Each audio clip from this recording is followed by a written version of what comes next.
The leadership gap in diversity management. Hello, everyone, and welcome to our Disrupt HR presentation where we will answer our group thesis. Can Canadian leaders bridge the leadership gap through improvement in diversity management? Before we go further, let's go over some definitions. First of all, leadership gap is how well leaders perform on various leadership skills versus how well we want them to actually perform. The gap is created when said leaders perform under the level we want them to or are expected to perform. Secondly, diversity management is the ability to manage individual employees with different cultural values and lead teams made up of diverse employees. Because there is still a difference between how well we deal with diversity management in Canada and how we want it to be, it is one of the many facets of the leadership gap. Now, let us show you why. Diversity in the Canadian workplace is the best it's ever been, according to the most recent statistics.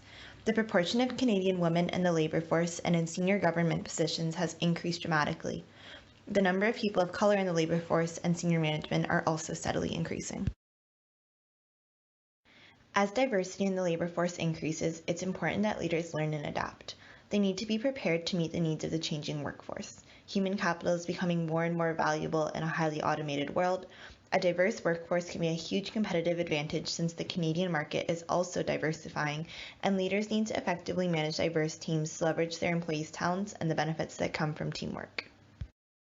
The Canadian Research Chairs Program is failing to close the diversity management leadership gap, so they set a goal to have more women, visible minorities, people with disabilities, and Indigenous Canadians in their organization.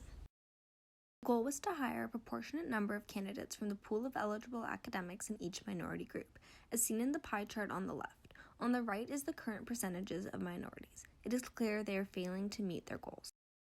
University compliance is mixed. UBC and Queen's have met 3 of 4 goals, most have met 2 of 4, and University of Calgary and U Ottawa have met none, while other universities even fail to provide data.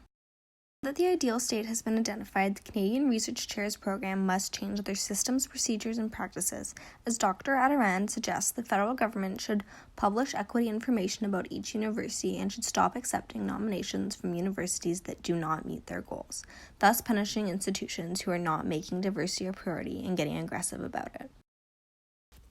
In 2019, Deloitte published a study titled The Design of Everyday Men. This examined the poor state of diversity management in the Canadian workplace. They uncovered that 97% of CEO seats, 82% of executive seats, and 72% of board seats are all held by men. This identified the need for better diversity management. In order to set the framework for success, managers must take responsibility for diversity management at the individual level. This involves leading by example, building workplace community, encouraging personal development, and fostering self-acceptance. This report found overall that, in order for an organization as a whole to achieve success, they must offer personalized coaching, build developmental programs, encourage behavioral audit, define themselves through diversity, and capitalize on the human value available to them. Women represent 50% of Canada's population and Canada's top 500 companies, yet hold only 19.5% of the board member positions and just 8.5% of the highest paid positions.